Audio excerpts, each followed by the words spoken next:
Hi, I'm Miki Tebeka. Here at Outdoor Labs, we created this series of short videos, each of them showing a cool feature of the Go language or one of the libraries. Enjoy!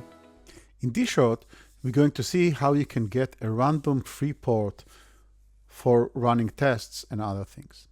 So sometimes in tests, I want to run a server and I want to maybe run several tests in parallel. For each of them, I want to assign a random port to the server so there will not be any collision. And this is a feature that comes from the operating system, not just for Go. Every time you listen on port 0, the operating system will give you a random free port.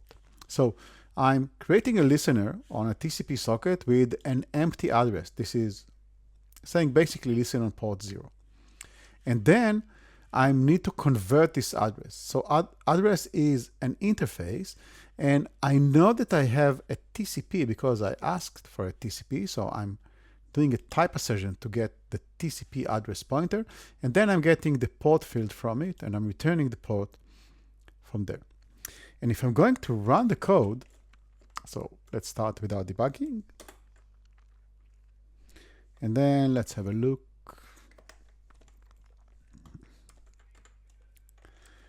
Let's have a look at the debug console.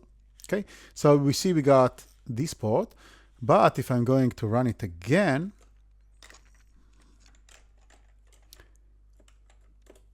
you're going to see I'm getting a different port. So every time I'm going to get a different port, but this is a free port that I can use in my tests.